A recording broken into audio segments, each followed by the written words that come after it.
नमस्कार दोस्तों। हम लोगों ने 1857 की क्रांति से संबंधित प्रश्न सॉल्व किए हैं। अगला चैप्टर हम लोग देखते हैं कॉन्स्टिट्यूशनल हिस्ट्री ऑफ इंडिया। इसमें से कह रहा है कि पहला प्रश्न है, निम्नलिखित में से किस अधिनियम के अंतर्गत भारतीय विधान परिषद को बजट पर बहस करने की शक्ति प्राप्त हुई। कह रहा है कि किस अधिनियम के अंतर्गत जो भारतीय विधान परिषद है उसको बजट पर बहस करने की शक्ति प्राप्त हुई। तो इसका ऑप्शंस दिए गए हैं। एक दिया है भारतीय परिषद अधिनियम 1861, भारतीय परिषद अधिनियम 1892, भारतीय परिषद अधिनियम 1909 और भारत शासन अधिनियम 1919। तो दोस्तों इसका आंसर हो जाएगा भारतीय परिषद अधिनियम 1892। ऑप्शन नंबर इसका बी हो जाएगा। अब हम लोग जानते हैं भारतीय परिषद अधिनियम 1892 से संबंधित कुछ प्रमुख फैक्ट। जैसे कि इसमें से नए जो प्रावधान किए गए थे उनमें से एक था जो निर्वाचन पद्धति आरंभ किया गया था, निर्वाचन पद्धति का आरंभ किया गया था, और भारतीय सदस्यों को बजट पर बहस करने व प्रश्न पूछने का अधिकार भी दिया गया था, लेकिन मतदान करने का अधिकार नहीं दिया गया था। ठीक है। अगला प्रश्न कह रहा है, संविधान सभा में सदस्यों का चुनाव कैसे हुआ था? सीधे जनता द्वारा, या भारतीय राष्ट्रीय कांग्रेस के नामांकन द्वारा, या भारतीय राज्यों के शासकों से नामांकन द्वारा, या फिर प्रांतीय विधानसभाओं द्वारा? तो इसका ऑप्शन हो जाएगा ऑप्शन नंबर डी, प्रांतीय विधानसभाओं द्वारा। प्रांतीय विधानसभाओं द्वारा हुआ था संविधान सभा में सदस्यों का चुनाव। अच्छा, इसमें से हुआ था कि संविधान सभा से संबंधित कुछ फैक्ट जान लेते हैं। संविधान सभा की प्रथम बैठक जो हुई थी वो 9 दिसंबर 1946 को हुई थी नई दिल्ली में, जिसको केंद्रीय भवन बोलते हैं, कॉन्स्टिट्यूशनल हॉल। और जो सच्चिदानंद सिन्हा थे ये उस समय इसके जो है अस्थायी अध्यक्ष चुने गए थे, और एच.सी. मुखर्जी को उपाध्यक्ष चुना गया था। ठीक है। और 11 दिसंबर 1946 को डॉक्टर राजेंद्र प्रसाद को स्थायी अध्यक्ष चुना गया था सर्वसम्मति से, और वी.एन. राव को संवैधानिक सलाहकार चुना गया था। अगला प्रश्न क्या कह रहे हैं, यहाँ पे सूची दी गई है। कह रहा है कि सूची 1 तथा सूची 2 को सुमेलित कीजिए तथा सूचियों के नीचे दिए गए कूट से सही उत्तर का चयन करना है। तो एक तरफ तो नियंत्रण परिषद की स्थापना, एक तरफ घटनाएं दी गई हैं, और दूसरी तरफ हमें अधिनियम दिए गए हैं कि कौन सी घटना या कौन सा रूल्स किस अधिनियम के तहत आया। ए नंबर जैसे कि दिया गया, नियंत्रण परिषद की स्थापना किस अधिनियम के अंतर्गत की गई। बी कह रहा है कि सर्वोच्च न्यायालय की स्थापना, और सी है इंग्लिश मिशनरियों को भारत में कार्य करने की अनुमति, और डी कह रहा है कि गवर्नर जनरल की परिषद में कानूनी सदस्य की नियुक्ति। तो इसमें से जो तीसरे का हो जाएगा तो इसमें मैचिंग कर लेते हैं हम लोग। जैसे कि सबसे पहले तो देखते हैं सर्वोच्च न्यायालय की स्थापना। तो सर्वोच्च न्यायालय की स्थापना कब की गई थी? इसकी स्थापना की गई थी नियम अधिनियम जो था 1773 के तहत 1774 में की गई थी। तो बी का ऑप्शन नंबर फर्स्ट हो जाएगा। बी का ऑप्शन नंबर फर्स्ट हो जाएगा। इसके बाद दूसरा सी नंबर देख लेते हैं, इंग्लिश मिशनरियों को भारत में कार्य करने की अनुमति, ये चार्टर अधिनियम 1813 के तहत दी गई थी। तो सी का तो तीसरा ही हो जाएगा, सीधे मैच करा देंगे। इसके बाद कह रहा है कि गवर्नर जनरल की परिषद में कानूनी सदस्य की नियुक्ति। गवर्नर जनरल की परिषद में कानूनी सदस्य, एक विधिक सदस्य नियुक्त किया गया था। जो 1833 का जो अधिनियम था, तो 1833 के अधिनियम के तहत गवर्नर जनरल की परिषद में कानूनी सदस्य की नियुक्ति की गई थी। 1833 में बंगाल के गवर्नर जनरल को भारत का गवर्नर जनरल बनाया गया था, और इसी में से विधिक परामर्श हेतु गवर्नर जनरल की परिषद में विधि सदस्य के रूप में चौथे सदस्य को भी शामिल किया गया था। तो तीसरे का ऑप्शन नंबर कौन सा हो जाएगा? इसकी मैचिंग करनी है। तो गवर्नर जनरल इसका हो जाएगा 1833, इसका डी का चौथा हो जाएगा, और ए का फिर बचा दूसरा। तो नियंत्रण परिषद की स्थापना पिट्स का भारतीय अधिनियम 1784, तो ए का ऑप्शन नंबर 2 हो जाएगा। ठीक है। अब ऑप्शंस के आधार पे आप लोग मैच करा लीजिएगा। अगला प्रश्न क्या कह रहे हैं, कह रहे हैं कि निम्नलिखित में से किस अधिनियम में कलकत्ता में सर्वोच्च न्यायालय की स्थापना का प्रावधान किया गया। ये अभी जस्ट इसके पहले बताया है, रेगुलेटिंग एक्ट 1773। इसका हो जाएगा ऑप्शन नंबर ए। अगला प्रश्न कह रहा है कि केंद्र में द्वैध शासन किस अधिनियम के अंतर्गत स्थापित किया गया। तो इससे संबंधित दो प्रश्न बनते हैं, एक तो है राज्यों में द्वैध शासन और दूसरा है केंद्र में द्वैध शासन।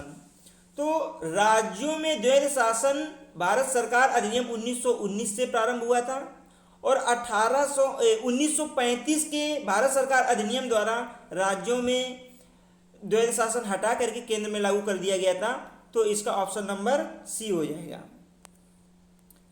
भारत सरकार अधिनियम 1935 के अंतर्गत केंद्र में द्वैध शासन लागू किया गया।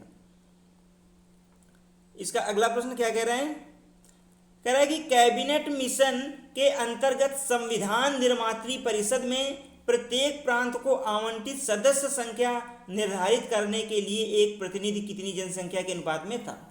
मतलब ये कि जब भी कैबिनेट मिशन जो था उस योजना के अंतर्गत जो संविधान निर्मात्री परिषद थी तो उसमें प्रत्येक प्रांत को आवंटित सदस्य संख्या निर्धारित करना होता था। तो कितनी जनसंख्या पर एक सदस्य होना चाहिए था, तो वो था 10 लाख।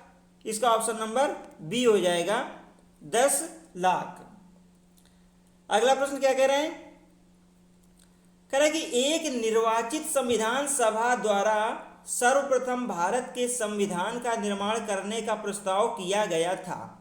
मतलब ये कि कौन सा मिशन था या नियम था जिसके तहत मतलब एक निर्वाचित संविधान सभा बनाई जाए और इसके बाद फिर भारत का संविधान निर्माण किया जाए।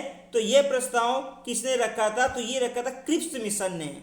ऑप्शन नंबर सी हो जाएगा, क्रिप्स मिशन। क्रिप्स मिशन जो कि 1942 में आया था। तो उस समय क्या था कि ब्रिटिश के प्रधानमंत्री थे विंस्टन चर्चिल। इन्होंने क्या किया था कि सर स्टैफर्ड क्रिप्स को भारतीय नेताओं से वार्ता करने के लिए 23 मार्च 1942 को दिल्ली भेजा था। कांग्रेस की तरफ से जो इन्होंने वार्ता में जो लोग शामिल हुए थे वो पंडित जवाहरलाल नेहरू और मौलाना अबुल कलाम आजाद थे। तो फाइनली क्या था कि क्रिप्स मिशन ने 30 मार्च 1942 को अपना प्रस्ताव पेश किया था, अपनी बातचीत रखी थी। और उसमें से एक यह भी पॉइंट शामिल था कि युद्ध के बाद, उस समय जो है द्वितीय विश्व युद्ध चल रहा था, तो यह था कि युद्ध के बाद नए संविधान की रचना के लिए निर्वाचित संविधान सभा का गठन किया जाएगा। तो यह जो है प्रस्ताव क्रिप्स मिशन के द्वारा रखा गया था। अगला प्रश्न कह रहा है, भारत में उपनिवेशी शासन के संदर्भ में 1883 में एल्बर्ट बिल का उद्देश्य क्या था। एल्बर्ट बिल विवाद सब लोगों ने पढ़ा हुआ है। तो एक्चुअली एल्बर्ट बिल विवाद था क्या। एल्बर्ट बिल विवाद ये था कि भेदभावपूर्ण न्याय था। इसमें ऑप्शंस दिए गए हैं, कह रहा कि जहां तक अदालतों की दांडिक अधिकारिता का संबंध था, भारतीय तथा यूरोपीय लोगों को बराबरी पर रखना। तो जो एल्बर्ट बिल आया था वो इसीलिए आया था कि जो भारत के और जो विदेशी जो अंग्रेज थे उनके लिए यूरोपीय लोग थे, तो उनके लिए भारतीय तथा यूरोपीय लोगों के लिए बराबरी पर रखा जाए। उनको अदालत में जो दंड का जो प्रावधान था वो बराबर रखा जाए। तो यही इसका ऑप्शन नंबर ए ही सही आंसर है। बी जैसे कह रहा है कि देशी प्रेम की स्वतंत्रता पर कड़ा अंकुश लगाना, क्योंकि उसे उपनिवेशी शासकों का विरोधी समझा जाता था। नहीं, ये नहीं है।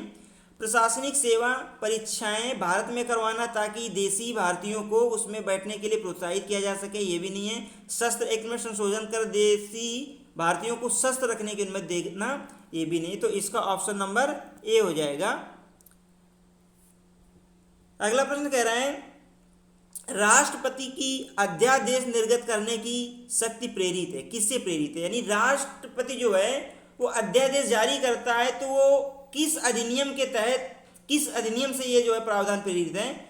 तो इसका ऑप्शन नंबर बी हो जाएगा, भारत सरकार अधिनियम 1935। ऑप्शन नंबर बी हो जाएगा इसका।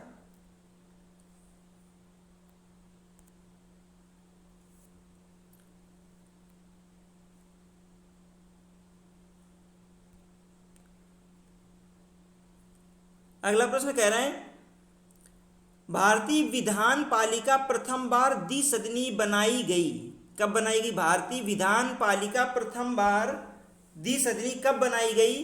तो ये 1919 के भारत सरकार अधिनियम द्वारा द्विसदनी बनाई गई। 1919 का अधिनियम बहुत इंपॉर्टेंट है, सब लोगों ने पढ़ रखा है। कई चीजें इसमें से पहली बार हुई थी, जैसे कि प्रांतों में द्वैध शासन। तो देखो 1919 में 19 दो बार आता है, 1919, तो इसमें से ये याद रखिएगा द्विसदनी का जब भी आए तो 1919 लगाइएगा। अगर कभी प्रांतों में द्वैध शासन की बात है तो भी आप 1919 को टिक करिएगा। और जैसे कि प्रत्यक्ष चुनाव प्रणाली वो भी इंट्रोड्यूस हुई थी इसी में, महिलाओं को भी मताधिकार भी दिया गया था, और केंद्र में द्विसदनात्मक विधायिका आई थी, और प्रांतों में द्वैध शासन की स्थापना हुई थी। तो इसका ऑप्शन नंबर क्या हो जाएगा? सी, 1919। अगला प्रश्न कह रहे हैं 1919 के भारत शासन अधिनियम की निम्नलिखित में से कौन सी प्रमुख विशेषता या विशेषताएं हैं? देखते हैं। पहला कह रहा है कि प्रांतों की कार्यकारिणी सरकार में द्वैध शासन की व्यवस्था। हाँ, तो 1919 में प्रांतों में द्वैध शासन लागू हुआ था, तो इसका ये पहला नंबर सही हो जाएगा। दूसरा कह रहा है मुसलमानों के लिए पृथक सांप्रदायिक निर्वाचक मंडलों की व्यवस्था नहीं। ये दोस्तों जो क्या है कि सांप्रदायिक निर्वाचन मंडलों की व्यवस्था ये 1909 के अधिनियम में इसका प्रावधान किया गया था, तो यह नहीं होगा। तीसरा कह रहा है कि केंद्र द्वारा प्रांतों को विधायिनी शक्ति का हस्तांतरण, तो यह भी था, तीसरा भी हो जाएगा। तो इसका पहला और तीसरा हो जाएगा ऑप्शन नंबर सी। ठीक है। अगला प्रश्न क्या कह रहे हैं भारत परिषद की समाप्ति किसके द्वारा हुई? भारत परिषद की समाप्ति किसके द्वारा हुई? 1909 का अधिनियम, या 1919 का अधिनियम, या फिर 1935 का अधिनियम? तो भारत परिषद था क्या, पहले तो ये मालूम होना चाहिए, और कब आया?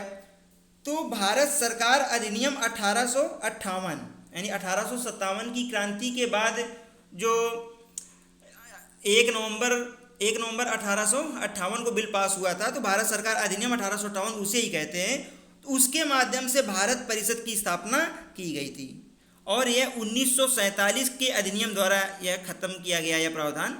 तो इसका ऑप्शन नंबर सी हो जाएगा, ऑप्शन नंबर सी, यानी कि 1947 में खत्म हुआ और 1858 में भारत परिषद इंट्रोड्यूस हुआ था। अच्छा, भारत परिषद था क्या?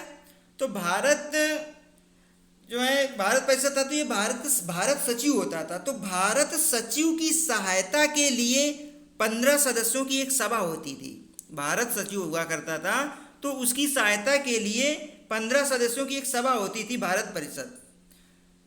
अगला प्रश्न क्या कह रहे हैं भारत के संविधान का प्रारूप तैयार करने वाली संविधान सभा के सदस्यों को क्या ब्रिटिश संसद द्वारा नामित किया गया, गवर्नर जनरल द्वारा नामित किया गया, विभिन्न प्रांतों की विधानसभाओं द्वारा चुना गया? तो ऑप्शन नंबर सी ही हो जाएगा। हम लोग इसके पहले भी कर चुके हैं, इसका हो जाएगा ऑप्शन नंबर सी। अगला प्रश्न कह रहा है कि किस अधिनियम ने भारतवासियों को अपने देश के प्रशासन में कुछ हिस्सा लेना संभव बनाया? बताइए भाई, किस अधिनियम ने भारतवासियों को अपने देश के प्रशासन में कुछ हिस्सा लेना संभव बनाया? क्या था? चार्टर एक्ट 1833, या फिर charter act 1853, government of India act 1858, या इंडियन काउंसिल एक्ट 1861? तो इसका ऑप्शन हो जाएगा A, charter act 1833, option number A हो जाएगा। तो ये कुछ प्रश्न थे इससे संबंधित, और शेष प्रश्न जो भी होंगे इसके तो अगले वीडियो में हम सॉल्व कराएंगे।